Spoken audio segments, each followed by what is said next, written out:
دوسرا مہینہ ہوا، پہلے مہینے میں دوسرے مہینے میں بہت ساری تکالیف سے اسے گزرنا پڑتا ہے۔ الٹیاں ہو جاتی ہے، متلی نکل جاتی ہے، کھانا کھایا نہیں جاتا، پیا نہیں جاتا، صرف بدبو کو، باس کو بدبو آنے کی وجہ سے، اسمیل آنے کی وجہ سے الٹیاں شروع ہو جاتی ہے، کھایا ہوا کھانا پورا باہر نکل جاتا ہے۔ ایسی حالت ہر عورت کے ساتھ میں ہوتا ہے۔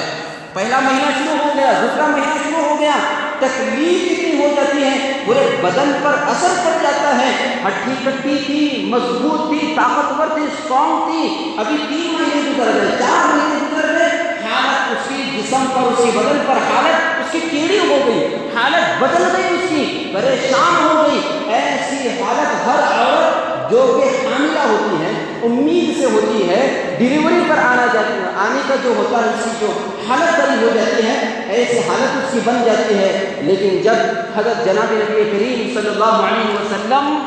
وہ حضرت آمینہ کے پیٹ میں تھے، حضرت آمینہ کے پیٹ میں تھے، جب حضرت آمینہ حضور سے حمل میں تھی تو وہ حضرت آمینہ کی حالت ایسی تھی کہ ان کو نہ کوئی مشقت، نہ کوئی تکلیف، الٹی بھی نہیں آتی تھی، متلی بھی نہیں آتی تھی، جسم پر کوئی اثر بھی نہیں پڑتا تھا، بدبو کی وجہ سے الٹیاں بھی نہیں ہوتی تھی، اور جو ہے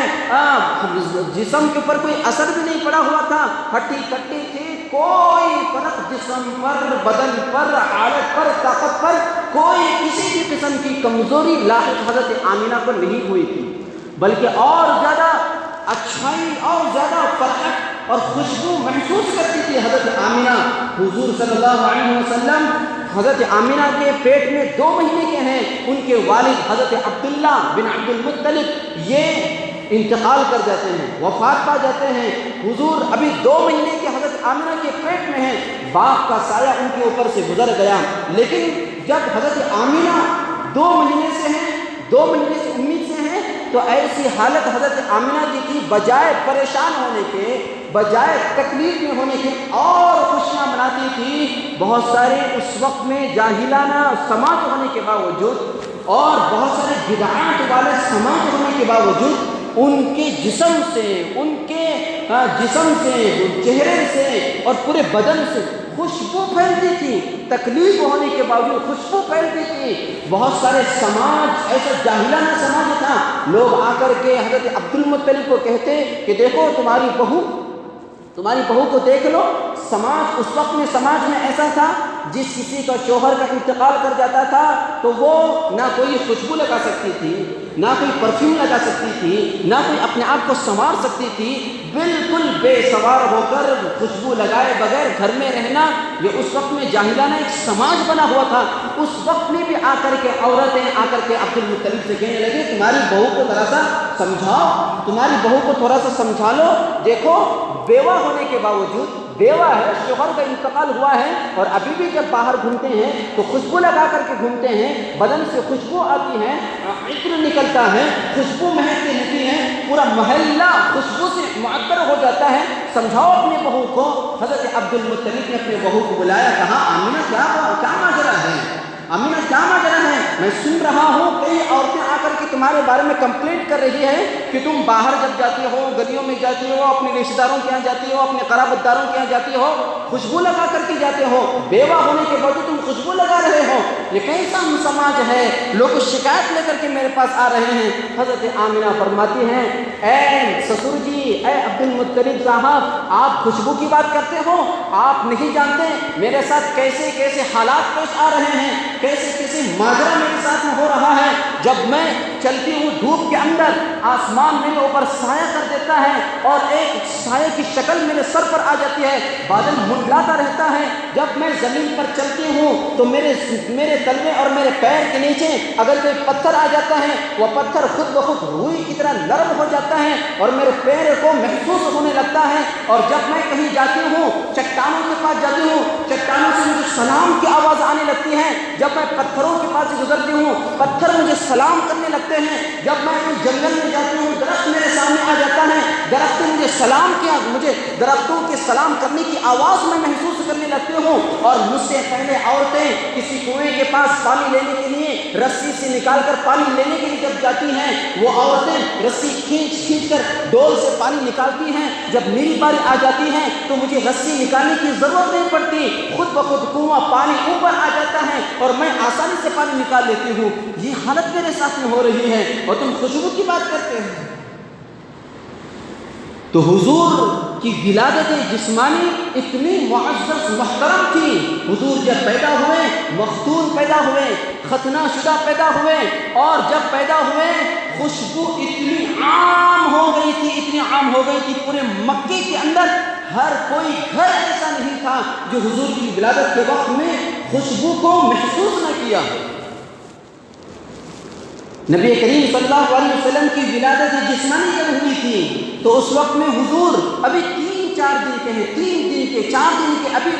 دودھ پینے والے حضور بچے ہیں۔ اس وقت میں کیا ہوا؟ حضور سجدہ مائل ہو کر کے ہاتھ سے انگلی سے اشارہ کرتے ہوئے آسمان کی طرف اشارہ کر رہے ہیں، اور یہ ایک معجزہ ہوا۔ جبکہ بچہ ابھی کروٹ نہیں لے سکتا، جب ابھی حرکت نہیں کر سکتا، نقل نہیں کر سکتا، اور دودھ پیتا ہوا بچہ ہے، کوئی طاقت کوئی قوت نہیں ہے، ایسی 3 دن 4 دن کے یہ بچہ یہ سجدہ مائل ہو کر سجدے کی شکل میں جا کر ہاتھ کی انگلی سے آسمان کی طرف اشارہ کرنا یہ معجزے سے خالی نہیں تھا۔ حضرت عیسیٰ علیہ السلام کو دیکھ لو، حضرت عیسیٰ علیہ السلام جب بچے ہیں، بغیر باپ کے پیدا ہوئے ہیں، معجزہ ظاہر ہو چکا ہے۔ حضرت مریم کی کوکھ سے پیدا ہوئے ہیں، لوگ تانے دینا لگے حضرت مریم علیہ السلام کو، تو اس وقت میں اللہ تبارک و تعالیٰ نے حضرت عیسیٰ علیہ السلام کو زبان دے دیے۔ ابھی 3-4 سال کے ننھے بچے ہیں حضرت عیسیٰ، بات میں نہیں کر سکتے۔ اس وقت میں حضرت عیسیٰ نے زبان خیر سے کہا، زبان قال سے کہا، کیا کہا؟ انا عبد اللہ و آتا، قال انی عبد اللہ، میں اللہ کا بندہ ہوں۔ قال انی عبد اللہ و آتانی الکتاب وجعلنی نبیا، وآتانی الکتاب وجعلنی نبیا۔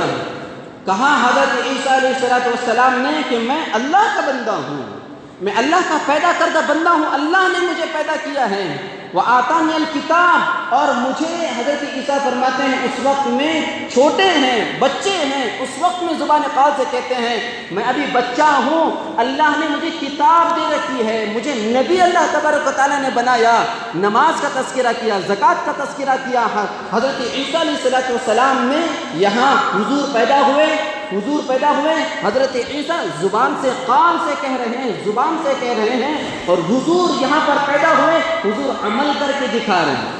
حضور عمل کر کے دکھا رہے ہیں۔ زبان سے کہنا اور عمل کر کے دکھانا یہ بہت بڑا فرق ہوتا ہے۔ ہمارے نبی وہ نبی تھے جو آنے کے بعد کچھ ہی دنوں کے اندر دنیا کو، پوری انسانیت کو ان کی زندگی کا مقصد بتا دیا، زبان سے نہیں بلکہ عمل کر کے دکھایا،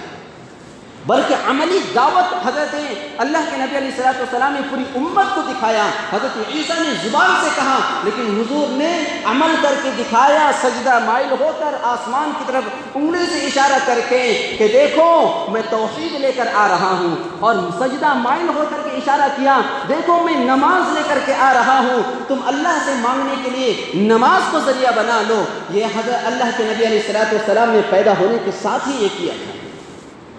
تو یہ چیزیں حضور نے کیا، اور حضور کی ولادت کے بعد آپ حضور حضرت اس زمانے کے اندر مکے کے اندر ایک عام رواج تھا، عام رواج آتے تھے اطراف و اکناف سے، اور مکے والوں کا ایک مزاج یہ تھا کہ اپنے گھر میں کوئی بچہ پیدا ہوتا اس کی نشو نما کے لیے، اس کی پرورش کے لیے اطراف و اکناف میں فضائیں بہت اچھی ہوا کرتی تھی، نشو نما کے لیے وہاں بھیجا کرتے تھے۔ اللہ کے نبی علیہ السلام کو بھی بھیجا جا رہا تھا، عورتیں اطراف و اکناف سے آتی تھیں۔ حضرت حلیمہ سعدیہ آئی، حضرت حلیمہ سعدیہ لینے کے لیے آئی، حضور یتیم تھے، حضور کے سر پر سے باپ کا سایہ نکل چکا تھا، اٹھ چکا تھا، ایسی حالت میں حضرت حضور جو ہیں بازار کے اندر ہیں، بڑی بڑی عورتیں آئی، بڑے بڑے خاندان کے بچوں کو لے کر کے لے گئی، لیکن حضور اکیلے بچ گئے۔ حضرت حلیمہ سعدیہ بھی غریب خاندان سے تھے اور ان کی اونٹنی بھی کمزور تھی، وہ بھی کمزور تھے، ان کے چھاتی سے دودھ نہیں نکل رہا تھا، پہلے سے ایک بچہ اور موجود تھا، وہ ان کو کیسے لوگ جو ہے دودھ پلانے کے لیے نشو نما کے لیے ان کے سپرد کیسے کر دیتے، اسی پریشانی کے اندر تھے۔ حضرت حلیمہ نے دیکھا اب آ تو گئے ہیں، خالی ہاتھ جانا مناسب نہیں ہے، اپنے شوہر سے کہا حضور کو اٹھا لیے۔ حضور کو جیسے اٹھا لیے، اٹھا لینا تھا کہ اتنا اطمینان بخش حالت طاری ہو گئی، حضرت حلیمہ سعدیہ اتنا اطمینان ہو گیا، اور جیسے ہی اٹھائے پھر ان کے جو کمزور ہو گئی تھی، دودھ جو آنا بند ہو گیا تھا، دودھ بھر گیا، اور دونوں بچوں کو پلانے کے بعد اور بچنا شروع ہو گیا، وہیں سے کرامت شروع ہو گئی۔ حضرت حلیمہ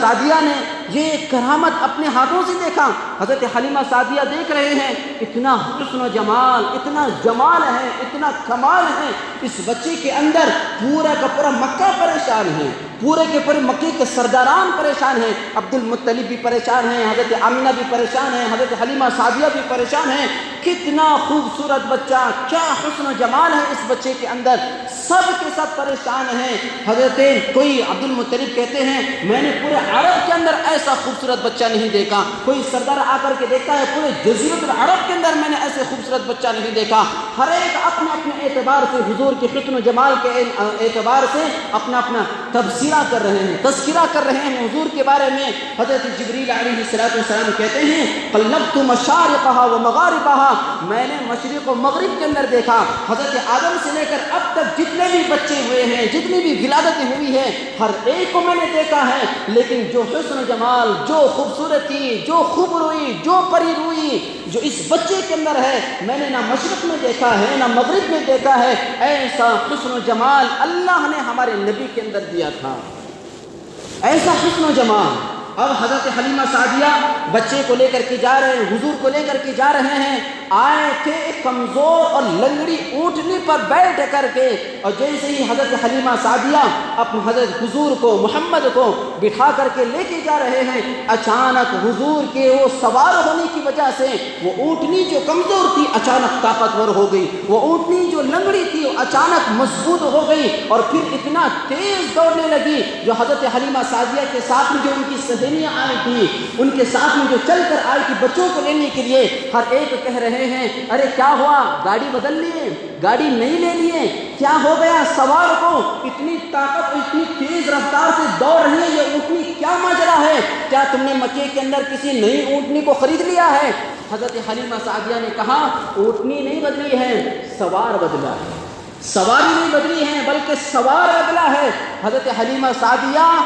نبی کریم صلی اللہ علیہ وسلم کو بالکل سواری کے سامنے بٹھا کر کے حضور کو لے کر کے جا رہے ہیں۔ مورخین نے لکھا ہے یہ پوری امت کو ایک سبق تھا، پوری امت کو یہ پیغام تھا کہ حضرت حلیمہ سعدیہ نے جس طرح حضور کو آگے رکھ کر، حضور کو آگے بٹھا کر کے، اور پھر جب چلنا شروع کیے اللہ کی مدد آ گئی، کمزور تھی طاقتور بن گئی، لنگڑی تھی مضبوط بن گئی، چلنے والی بن گئی، اور سب کے سب پریشان ہیں، اللہ کی مدد آ گئی۔ پوری انسانیت کو یہ پیغام ہے کہ آنے والی پوری انسانیت جب تک حضور کو آگے رکھ کر، حضور کی سنتوں کو آگے رکھ کر، حضور کی پوری سیرت کو آگے رکھ کر، اپنے شادی بیاہ میں، اپنے پروگراموں میں، اپنے اٹھنے بیٹھنے میں، اپنے آفس میں جا رہے ہیں، اپنے سڑکوں پر جا رہے ہیں، کوئی خریداری کے لیے جا رہے ہیں، اپنے رشتہ داروں پر جا رہے ہیں، ہر جگہ جہاں جہاں بھی جانے کی ضرورت پڑی، اپنی پوری مکمل زندگی میں جب تک حضور کو آئیڈیل بنا کر کے نہیں چلو گے، جب تک حضور کی سنتوں کو آگے رکھ کر نہیں چلو گے، اس وقت تک اللہ کی مدد نہیں آئے گی۔ آج جو امت کی پریشانی ہے، آج جو امت کا رونا ہے، کس وجہ سے ہے کہ ہمارے پاس حکومت نہیں، ہمارے پاس مال و دولت نہیں، ہمارے پاس پاور نہیں، ہمارے پاس اقتدار نہیں ہے، سب سے پہلے ہمارے پاس حضور کی مکمل زندگی نہیں ہے۔ آج ہمیں شرم آتی ہے کہ ہم حضور کی لباس کو پہن کر، حضور کی زندگی کو اوڑھ کر، حضور کی معاملات کو لے کر، حضور کی اخلاقیات کو لے کر کے جہاں بھی جائیں، جب بھی جائیں حضور کی سیرت کو اپنانا، یہ ہمیں شرم محسوس ہوتی ہے۔ حضرت حلیمہ نے بتا دیا کہ جب تک تم حضور کی زندگی کو سامنے رکھ کر کے نہیں چلو گے، اللہ کی مدد آنے والی نہیں ہے۔ یہ حضور کی زندگی تھی، حضور کی ولادت جسمانیہ تذکرہ کرنا یہ بھی عبادت ہے، اور پھر ولادت روحانی کا تذکرہ کرنا یہ بھی عبادت ہے۔ ولادت جسمانیہ میں جمال ہے، بے انتہا جمال، ولادت روحانی میں بے انتہا کمال ہے، بے انتہا کمال۔ اللہ تبارک و تعالیٰ نے حضور کے ہر چیز میں، بدن میں جو حسن دیا تھا، جو جمال دیا تھا، وہ قابل تعریف ہے، وہ قابل دید ہے۔ وہ یہ ہے کہ نبی کریم صلی اللہ علیہ وسلم کی جب ولادت جسمانی ہوئی، ان کے آپ پسینے کو دیکھ لیں، پسینے کے اندر کیا خوشبو تھی۔ حضرت انس رضی اللہ عنہ جو حضور کی 10 سال خدمت کیے ہیں، ایک مرتبہ دوپہر کے وقت میں حضرت انس رضی اللہ عنہ کے گھر حضور تشریف لائے، اور لانے کے بعد میں دوپہر میں قیلولہ کر رہے ہیں۔ اتنے میں ام سلیم جو کہ حضرت انس رضی اللہ عنہ کے والدہ محترمہ ہیں، انہوں نے دیکھا حضور آ کر کے گھر میں آرام فرما رہے ہیں۔ ان کو موقع مل گیا، حضرت ام سلیم کو آئے اور آ کر کے جو حضور آرام فرما رہے تھے، گرمی تھی، کڑاکے کی چلچلاتی گرمی تھی، حضور کے جسم سے پسینہ نکل رہا تھا۔ حضرت ام سلیم نے کیا کیا، ایک شیشہ لیا، اس شیشہ لے کر حضور کے پسینوں کو جمع کرنا شروع کر دیا۔ دیکھ جمع کر رہے ہیں، حضور کی آنکھ کھل گئی۔ ماذا تصنعین یا ام سلیم، کیا کر رہی ہو تم، کیا کر رہی ہو؟ کہا کہ میں جمع کر رہی ہوں آپ کا ہذا عرقک یا رسول اللہ، یہ آپ کا پسینہ ہے اے اللہ کے رسول۔ نجعلہ فی الطیب، ہم اس کو ہمارے عطر میں اس کو جو ہے ہم شامل کر لیتے ہیں، اس کو مکس کر لیتے ہیں، اور پھر اس کی خوشبو بہت زیادہ ہو جاتی ہے۔ اس کے بعد جب انہوں نے جمع کیا، حضرت ام سلیم کے بارے میں آتا ہے، انتقال سے پہلے حضرت ام سلیم نے یہ کہہ کر کے انتقال فرمایا کہ جب میں مر جاؤں، میں انتقال کر جاؤں، جب میں انتقال کر جاؤں تو میرے کفن کے اندر یہ خوشبو لگا دینا، میرے کفن کے اندر خوشبو لگا دینا، پورے کفن کو اسی خوشبو سے معطر کر دینا۔ ان کے وصیت کے مطابق حضور کا پسینہ ان کے کفن کے اندر ڈال دیا گیا۔ اتنا مبارک تھا۔ ایک صحابی حضور کے پاس آئے، کہنے لگے اے اللہ کے رسول، میرے گھر میں میری بیٹی کی شادی ہے، اور میں اتنا مالدار نہیں ہوں کہ میرے اپنی بیٹی کی شادی میں خوشبو خرید کر کے میں اپنی بیٹی کو لگاؤں۔ حضور نے کیا کیا، حضور نے ان کو اپنا پسینہ نکال کر کے دیا اور کہا کہ جاؤ یا اپنی بیٹی کو خوشبو لگا دو۔ اور اس کے بعد اس کے حساب سے وہ صحابی گئے اور جا کر کے اپنی بیٹی کی شادی میں ان کو لگایا، اور لگانے کے بعد مورخین نے لکھا ہے محدثین نے کہ جیسے لگایا، کوئی مدینے کا ایک گھر ایسا باقی نہیں تھا جو اس خوشبو کو انہوں نے سونگا ہو،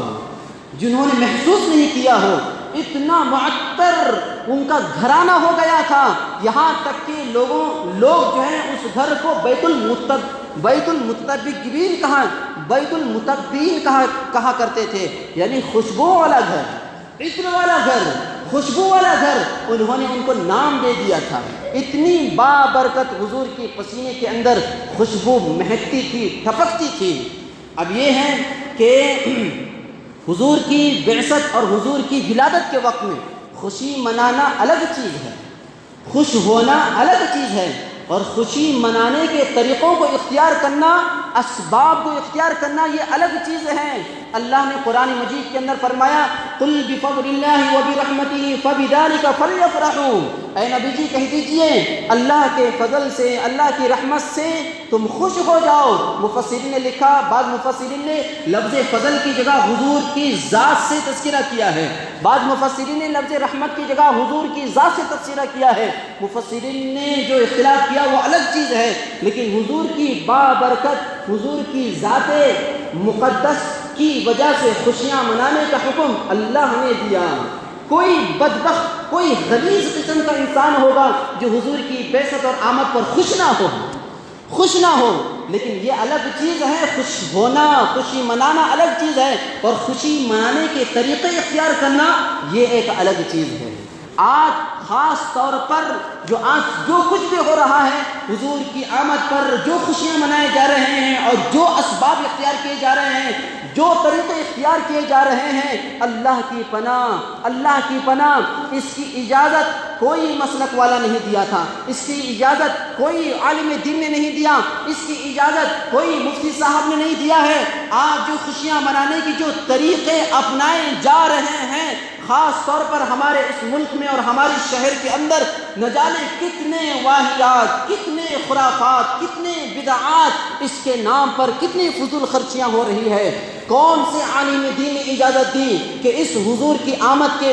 وقت میں، 12 ربیع الاول کے وقت میں آپ ڈی جے لگا کر کے ناچنا شروع کر دو، آپ عورتیں اور مردوں کا اختلاط رونما کر دو؟ یہ کس عالم دین نے اجازت دی؟ اور یہ حضور کی اس جلوس محمدی کے نام پر امت کا ایک بڑا پیسوں کا حصہ برباد کر دو؟ آپ نہیں دیکھتے آج امت کے اندر کتنی پریشانیاں ہیں، کتنے مسائل ایسے ہیں جہاں پر آپ اپنے مال کو لگا سکتے ہیں، لیکن محمد جلوسے کے نام پر آپ اپنا پیسہ اڑا رہے ہو۔ دیکھ لو امت کی کتنے غریب بچے ایسے ہیں، غریب بچیاں ایسے ہیں جن کے والدین کے پاس پیسے نہ ہونے کی وجہ سے اپنے بچیوں کی شادیاں نہیں کر رہے ہیں، اور وہ بچیاں شادیاں نہ ہونے کی وجہ سے، وقت پر نہ ہونے کی وجہ سے، نہ جانے ہندوؤں کے ساتھ میں جا کر حرام بچے جنم دینے میں فخر محسوس کر رہی ہیں۔ اور کتنے ایسے لوگ ہیں جو اپنے بچوں کو اپنی غربت کی وجہ سے اچھی تعلیم نہیں دے سک رہے ہیں، اور کئی ایسے گھرانے ہیں جن کے والدین کو دوائیاں، علاج و معالجہ کرنے کے لیے پیسے نہیں ہیں، لیکن آج امت جلوس محمدی کے نام پر فضول کر رہی ہے، بے جا خرچ کر رہی ہیں، اخراجات کو لٹا رہے ہیں، اپنا مال لٹا رہے ہیں۔ اللہ کی پناہ یہ کسی نے اجازت نہیں دی۔ آپ دیکھ لیجئے یہ جو کچھ بھی ہو رہا ہے جلوس محمدی کے نام پر، اللہ کی مدد رک جاتی ہے۔ یہ وقت ایسا کام کرنے کا نہیں ہے، اللہ کے عذاب کو دعوت دینے کا کام نہیں ہے، یہ وقت اللہ کی رحمت کو کھینچ لینے کا، اپنے اندر اعمال کے ذریعے سے، اچھے کام کے ذریعے سے، اخلاق کے ذریعے سے، بھائی چارگی کے ذریعے سے، محبت کے ذریعے سے، اتفاق کے ذریعے سے اللہ کی مدد کو کھینچ لینا یہ وقت ہے۔ ایسا نہیں ہے کہ ہم جلوس محمدی کے نام پر نمازوں کو چھوڑ رہے ہیں، اللہ کے احکامات کو ختم کر رہے ہیں، نافرمانی میں آ رہے ہیں، سنتوں کو چھوڑ رہے ہیں۔ اللہ کے نبی علیہ الصلوۃ والسلام کا آنے کا مقصد تو یہ تھا کہ کسر المغازی، کسر الموسیقی، یہ موسیقی کی چیزوں کو توڑ دینا، یہ حضور کا عین مقصد تھا۔ لیکن آج کیا ہو رہا ہے؟ جلوس محمدی کے نام پر ڈی جے لگائے جا رہے ہیں، گانے لگائے جا رہے ہیں۔ حضور جب مدینے کی گلیوں میں چلتے تھے، حضرت عائشہ کو دیکھ لو، حضرت ابو بکر کو دیکھ لو، حضرت عمر کو دیکھ لو، کئی جگہ ان کی روایات ایسی ملیں گے جہاں گانے کی آواز آتی تھی، ہم کانوں میں روئیاں ٹھوس لیا کرتے تھے کہ گانے کی آواز ہم تک نہ پہنچے۔ جو یہودیوں کی گلیاں ہوتی تھی، غیر مسلموں کی گلیاں ہوتی تھی، وہاں سے جو گانوں کی آواز آیا کرتی تھی، اس کی وجہ سے کانوں میں روئیاں ٹھوس لیا کرتے تھے۔ لیکن آج مسلمان نوجوان، مسلمان لڑکیاں اور مسلمان بڑے بڑے لوگ جو ہیں اپنا مال لگا کر کے، اپنا سب کچھ لگا کر کے، ڈی جے منگوا کر کے وہاں پر ناچ رہے ہیں، اور جس کی وجہ سے کوئی ایک نوجوان لڑکے اپنے اس موقع پر اتنا غلط فائدہ اٹھا رہے ہیں، کوئی لو لیٹر دے رہا ہے، کوئی اپنے رشتے اور معشوقے کا ایک ننگا ناچ وہاں پر کر رہا ہے۔ یہ سب کچھ الا بلا اور جتنی بھی خرابیاں ہیں یہ سب کچھ ہو رہا ہے۔ اللہ کی پناہ آپ خود دیکھ لیں، بریلوی مسلک کے جتنے بھی علماء ہیں ان کے فتاویٰ کو اٹھا کر دیکھ لیں، کسی بریلوی مولوی نے اس کی اجازت نہیں دی۔ میلاد منانے کی اجازت اس طریقے سے کسی مولوی نے نہیں دی ہے، کسی مفتی نے نہیں دی ہے۔ جو آج جو چل رہا ہے، انہوں نے جو میلاد منانے کی جو اجازت دی تھی وہ صرف یہ دی تھی کہ خوشیاں مناؤ، خوش ہو جاؤ، خوشیاں مناؤ۔ حضور کی آمد پر کون خوش نہیں ہو سکتا؟ فرعون ہی ہے، وقت کا شداد ہی ہے، وقت کا نمرود ہی ہے جو حضور کی بعثت پر خوش نہیں ہو سکتا۔ لیکن خوشیاں منانے کے طریقے ایسے اختیار کرو کہ اللہ کا عذاب آ جائے، اللہ کا قہر نازل ہو جائے، اللہ کا غضب نازل ہو جائے۔ یہ چیزیں اسلام کے اندر نہیں ہیں، یہ دین سے ان کا کوئی تعلق نہیں، اسلام سے ان کا کوئی تعلق نہیں ہے۔ لیکن افسوس ہے ان ماں باپ پر جن کے ماں باپ کو آنکھوں کے سامنے ان کی نگاہوں کے سامنے یہ جلوس محمدی کے نام پر ان کی بچیاں ناچتی رہتی ہیں، ان کے بچے ناچتے رہتے ہیں اور ڈی جے لگا کر کے یہ کیسی مشابہت ہو رہی ہے؟ حضور نے عبادت میں غیروں سے مشابہت کرنے سے منع کر دیا، یہ کہا کہ تم یہودی بھی روزہ رکھتے ہیں، وہ مغرب کے بعد روزہ افطار کرتے ہیں، تم مغرب سے پہلے افطار کرو، یہ سب کچھ انہوں نے کہا۔ سلام یہود ہاتھ سے اشارہ کر کے کرتے ہیں، تم ہاتھ سے اشارہ کر کے نہ کہو بلکہ زبان سے کہو، کیونکہ یہودیوں کے ساتھ غیر مسلموں کے ساتھ میں مشابہت ہو جائے گی۔ آج جو جلوس محمدی نکل رہی ہے یہ گنپتی کی مشابہ ہے کہ نہیں؟ یہ غیروں کا طریقہ ہے کہ نہیں ہے؟ یہ کافرانہ طریقہ ہے کہ نہیں ہے؟ یہ مشرکانہ طریقہ ہے کہ نہیں ہے؟ اس کے ذریعے سے اللہ کا عذاب نازل نہیں ہوگا تو اور کیا ہوگا؟ یہ وقت اللہ کے عذاب کو دعوت دینے کا نہیں ہے، اللہ